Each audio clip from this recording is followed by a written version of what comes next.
Over the past few weeks, members of the royal family, world leaders all around the world have gathered in Glasgow, Scotland to discuss this topic, and it is the SDG 13 of the United Nations, and it focuses on climate change. In this group, we're going to be talking about the pharmaceutical sector, the manufacturers in particular, and we're going to be focusing on countries like the United States of America, the United Kingdom, Nigeria, South Africa, and of course, Nepal. Enjoy the representation. Thank you. The United States of America is working tirelessly to meet their goal to cut down general emission by 2050. Looking at the pharmaceutical sector and how they are working to cut down these general gases is through the waste reduction method. Some companies like Pfizer, they are adopting and exploring the option of recycling and reusing their waste. Looking at Gilead in corporation too, they are also exploring that option. However, there are limitations to all of this, and I made recommendations to them in my slide. The United States of America is yet to make concrete policies that has been actioned. Only local governments have made actioned policies and individual sectors. At the just concluded COP26 held in Glasgow, Scotland, the United Kingdom has said they want to be a net zero carbon emitting country by 2050. It is achievable, but to achieve this, the pharmaceutical sector, being one of the major emitters of carbon in the country, have to work hand in hand with the government. Well, they've also said they're actually working on ways to reduce their carbon. They said companies like Chiesi, Boehringer, Novartis, and even Takeda have started working on ways already to cut down on their carbon emission by redesigning their products, by making sure that their transportation ways are being properly managed. They've actually been working on ways to achieve this goal. For instance, Boehringer is now making inhalers that you can now reuse and recycle, which means the customers are actually getting better products, and at the same time waste is being cut down, ensuring that the total quality management of this company is in full effect. The customers are happy, the environment is happy as low carbon is being emitted. However, if all these manufacturers, the suppliers, and even the customers, being the consumers, don't work hand in hand with this company, this is all going to be efforts in futility, making this a major limitation. Hence, all stakeholders have to come together, work hand in hand, and achieve this UN 13 SDG. Thank you. In reference to using supply chain to tackle climate change in low and medium countries such as Nigeria, Nigeria's aim is to reduce greenhouse gas emissions in 2060 up to net zero. I believe this aim will be unable to be achieved due to the lack of funding and support by the government. Looking at it from the point of view of two companies, GSK and Enzo, GSK being a global company has been able to make some propositions in supporting this climate change action by making reference to energy reduction and waste management. Also, looking at it from the point of view of Enzo has been unable to achieve this kind of proposition. Being a local company that they are only focused on their brand and not the environment as a whole. This has led to various limitations. One of the limitations is the negligence of the government and the companies to help tackle the goal. And also, one of the other limitation is the lack of funding by the government, which has been very absent in the pharmaceutical sector. In recommendation, I'll be proposing that the government look outward to support these companies and make good proposition in the nearest future.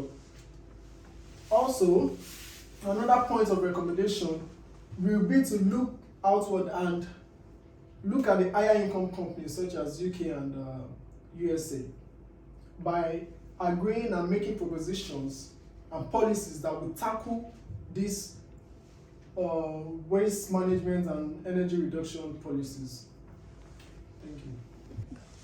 South Africa, in its bid to achieving the 2030 target for a zero gas emission, which was equally re-emphasized during the just concluded COP26 conference in Glasgow, and taking into consideration two major industries in the pharmaceutical sector. These industries are Cipla Metro South Africa Limited and Ascendis Health. And these two industries, they have a lot in common from a zero from CO2 emission management to water management to waste management, all in a bid to contribute to climate change campaign.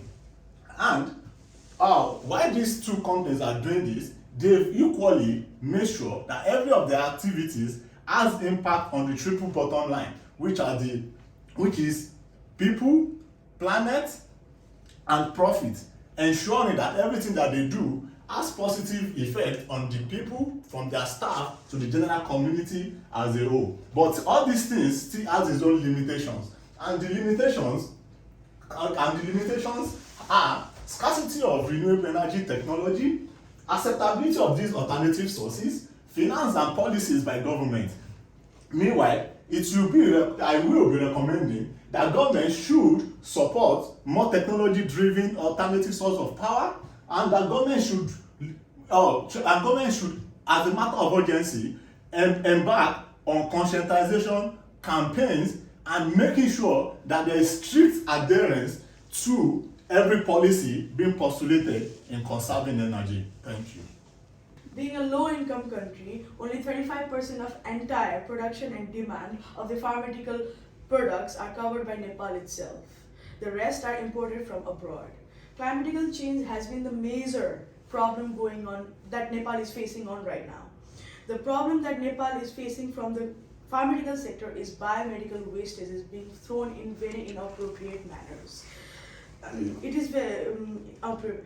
The wastages have created many toxic gases in the air, which is directly harmful for living bodies. The supply chain team of every pharmaceutical companies are planning for the solution of this problem. The plans like safety disposal process, training to the staff about disposable methods, reduce, recycle and reuse method, and etc. But the government or the supply chain teams are not that focused about the problem going on right now. My recommendation would be developed countries like US, UK, we can adopt their plans about disposable methods and implement for our country. Thank you. In conclusion, it is evident that climate change is no respecter of any nation, and that was established in the just concluded COP26. We can see that even the higher income countries are much affected as much as the lower and medium income countries. Achieving net zero by the year 2050 is a collective mission, and every key stakeholder must come together in the supply chain management, from the manufacturer down to the consumer, to contribute their own quota. To achieve this, the pharmaceutical sector must actually find a way of ensuring total quality management and good supplier relationship management. Also, they must actually find a way to ensure that the practice of Lean Six Sigma to cut down waste and to ensure that their products are good. And in this way, they can actually cut down on carbon emission in their supply chain process is practiced. When all of this is done, I'm sure that we can actually achieve our set goals by the year 2050 and 2060, as it is in relation to every country mentioned. So at last, to save our beautiful Mother Earth, all we can do is stick together and go green. Thank you. Let's go green! Go green!